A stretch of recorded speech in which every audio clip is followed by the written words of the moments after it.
Hi friends, hello, and welcome back to part 2 of how to become an influencer in 30 days. Thank you all for sticking it through to the second part. After this, you just have one more to go and you are all set. So in the first section and after the homework, we talked about a lot of observations that you need to make when you're getting started and a lot of thoughts you need to be having, what you need to be thinking about while you're getting started. And so you've done your homework, right? You grabbed your social media handles, you've thought through your social media name, your blogger name, you grabbed a domain maybe for your email or website that you wanted to pick up, and so now you are ready and prepped for part 2. So these are going to be for days 11 through 20, so you're going to have some time again to get these tasks done and to get your homework done before the last installment of this series. Okay, so the first step in this part, because you can't do anything else until you get this done, is to set up your social media accounts. And I'll go into a little more detail here than I did in the homework. The first thing that I want you to remember about making your handles is to make sure that they're same on each account. That's going to make it so much easier for someone to find you from platform to platform. You want to also, as you're creating these and figuring out which platforms you want to be on,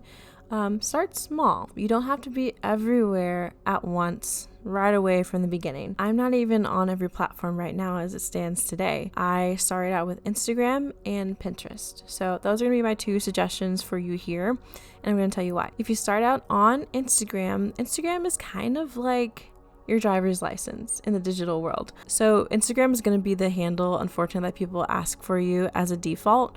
I say unfortunately because I'm not a big fan of Instagram, and I'm very open about that in my content.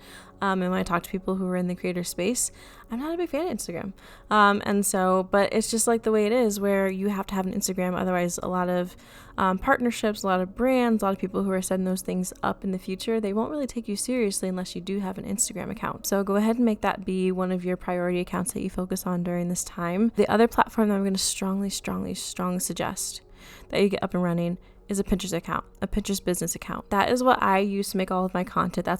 That is what is going to give you access to a lot of more detailed analytics, a lot more features, a lot more beta things that when they roll them out, you'll have special access to. You'll be able to get involved with creator programs down the road. You'll be able to do branded partnerships, sponsorships down the road if you have a business Pinterest account. And so that's the route that I'm going to suggest that you go when you're starting out. Another common one that people do in the beginning is TikTok. If you want to cap yourself at 3, I would say those are definitely the top 3. But I would strongly suggest starting with 2, just so that you're not overwhelmed during this time. For Instagram's kind of the necessary thing because that's what people ask for first. That's kind of where influencers as a business, as an industry started. So it kind of is just there to have as just necessity. But Pinterest is the one thing that you should have because it's going to help you grow.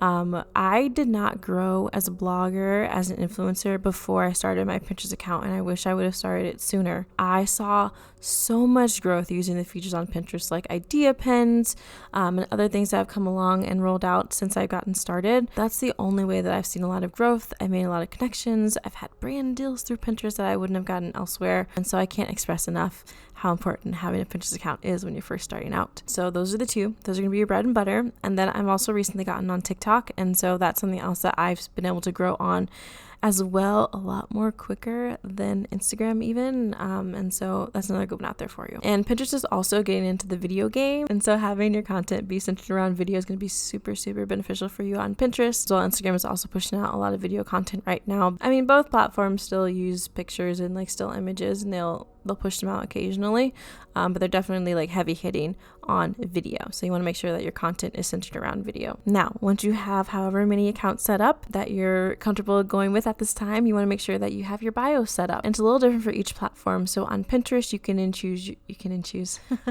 So on Pinterest, you can have your website.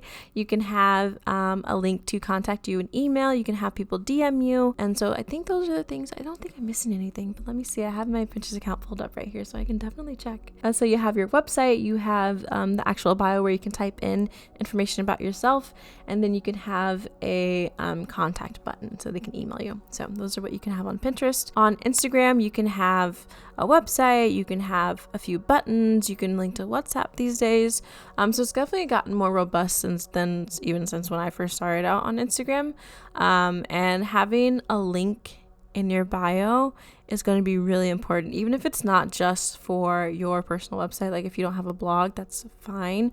Link it to your link tree, link it to your link in bio.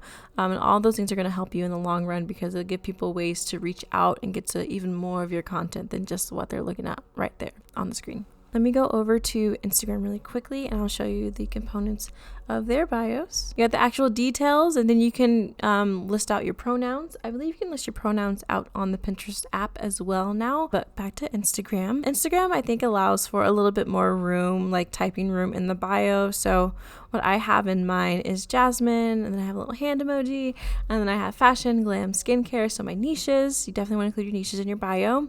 And then on the second line, I have Pinterest creator, because Pinterest is my bread and butter. Like, it's everything to me. So I want to let people who are visiting my bio right away know that Pinterest is where it's at for me. I also have some other ambassadorships and influencer programs that I'm a part of in my bio.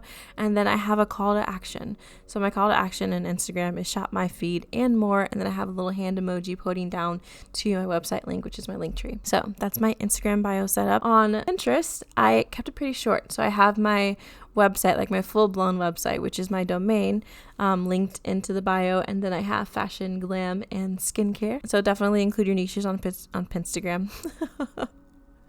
So definitely include your niches on Pinterest as well, so people know what to follow you for. And I don't have a call to action in my Pinterest bio. Whoa, what? Definitely put a call to action in your Pinterest bio. I'm gonna go update mine after this. See, everyone's learning today. All right, so just to recap, you want to make sure you set up your accounts, use the same handles, pick a few platforms to be on at first. I would do 2 to 3 at first. Sorry for the shakes there. I'm going to try and be a little more still. After you get to your bio portion, you're going to tell them who you are and what you do. And that's going to be a short little blurb if you want about where you are, where you're based. And then also definitely list out your niches so they can know what to follow you for. And then also give them a call to action. Please don't be like me. Okay, friends, now we're getting to the exciting part.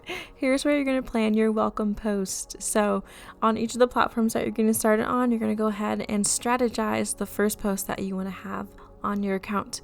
Now, I would recommend doing a welcome post for your first post. I wouldn't necessarily recommend jumping right into your content. You totally can though. Like if you just want to go for it, go for it.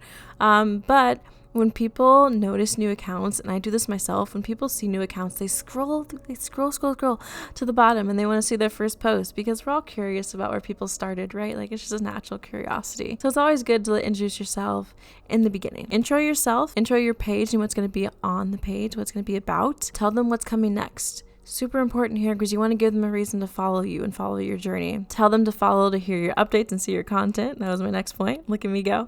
And then all those things that should be a part of your welcome post. And you can even include your content with this. So, for example, let's say you're a fashion blogger and you want to do a bunch of like summer outfits. Like you want to do 3 outfit changes while you're doing this post, right? You can incorporate your welcome post into this. So for the first outfit, let's say you intro yourself. The second outfit, you tell them what your page is about. So you can say, hi, my name's Jasmine for the first outfit. Or you can do a voiceover, you can do stickers, you can do text on the screen, whatever. And then for the second outfit, you can be like, and my page is about fashion. You can go on. And then the third outfit can be like, follow me for more fashion inspiration. So there's an example of a template you can use if you do want to incorporate your content. But I think it's also totally okay to do a talking head if you like, or do something with graphics, keep it interesting. Whatever you're going to be doing on your page, do that for your welcome post. So if you're going to be a more graphics-based page where you're in Canva, moving content and text around, and that's what's going to be the majority of your page, you can do that. If you're going to be doing more of like TikTok-style videos where you're like doing transitions like that, that should be the format of your welcome post. If you're more of a talking heads person, which is basically a talking head is like it's this. This is a talking head where you're just sitting in front of the camera and you're talking to your audience. So if that's the kind of account that you want to run, have that be the format for your welcome post. Totally up to you. There's different ways you can do this, but make sure that you're getting across to them who you are, what your page is about, and what's coming next. Give them a reason to follow. All right, friends. Now, the last part of this phase is to start making connections. So once you get on Instagram, once you get on Pinterest, once you get on TikTok for that matter, the algorithm's going to start pulling similar accounts for you, and they're going to give you ideas of people to follow. Follow those people. Follow the people that you're interested with. Follow the people that you want to be friends with. I can't tell you how many times I've become friends with bloggers because I followed them and I was like, hey, what you doing? Oh my God, this is cute. Hey, it's me again. What you doing? That's literally how you make friends on the internet. It can be less awkward than that. That was pretty awkward. But that's one way to do it. You can just comment your way into a friendship. I've done it over and over again. I have no shame about it. But that's how you make connections. And connections are going to be people who are commenting on your posts. They're going to be liking your posts. And you're going to like and comment back on their posts. And that's how you get your engagement up. And that's how the algorithms on the different platforms push you in front of new people. You need to have those connections. The next step is to tell your friends and family. This is probably the scariest step. It was the scariest step for me. I did not like telling people what I was going to do because I didn't want to be faced with potential failure and then having to tell them oh, it didn't work out. But that's okay if it doesn't work out. The fact that you're trying is awesome. And you should be very proud of that you're going out on this adventure and, flexing your creative outlet in this way. So be super proud of that. And tell your friends and family, don't be like me. You want to have your supporters. You need to have people in your corner. So tell people about what you're doing. They can hold you accountable, which is also important, especially in the early phases. You're going to hit some road bumps, man. You're going to want people to be in your corner and give you encouragement, give you tips, tell you look cute that day or that outfit was actually awesome even though it only got 3 likes. Don't worry about it. You need those people in your life, right? So tell your friends and family. All right. And now, the last step is to follow accounts you admire. This is a little different from following similar accounts. I see similar accounts can be all over the place. So they could be people who are starting out just as you are, or it can be people who are more established. This point right here is to follow accounts that are more established.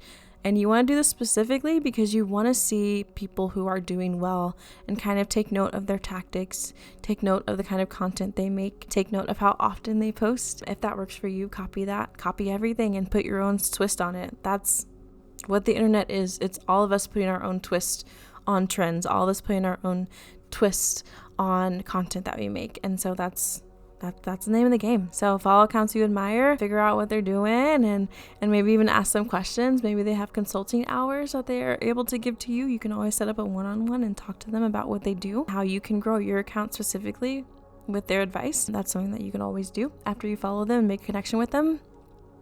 Basically, what you want to do in this time as well is also see which trending things that they're doing. And here I'm mainly talking about TikTok because TikTok is mostly trend based. But basically what you want to do is see what trends are worth doing, and you're going to see those on the accounts that you admire. So little tidbit for you there. Let's see. I think that's everything that I had for you today, y'all. These go by so quickly. But let's see. Your homework for this phase is to do your welcome post. That's the biggie. You got to get out there and post something. This is probably the scariest part of this whole thing, is actually solidifying your presence online. So that's your homework for the week. But just to recap what we've talked about today, the first thing you're going to do is set up your accounts. If you didn't do your homework last time, that's the first thing you're going to do. Start small on the number of platforms you can handle. So I suggest 2 to 3, and I suggest those be Instagram, Pinterest, and TikTok. And you also want to set up your bios. So in your bios, remember, you want to mention who you are, what you do, and give them a reason to follow and give them a call to action. Pretty please. Now, after that, you're going to plan your welcome post. You're going to introduce yourself, introduce your page, what your page is going to be about, what content you're going to make, what's coming next, and give them a call to action as well and tell them to follow you for more. Then the last step of this lesson today is to start making connections. So follow accounts similar to you, make those friends online. We all need our online friends. Tell your friends and family about what you're doing so they can start supporting you and encouraging you, and then follow accounts you admire. So that is all I have for you today, my friends. We have one more session together before I set you free on this journey of yours. But if you have any questions, just let me know. Drop them in the comments. I'll talk to you soon. Bye.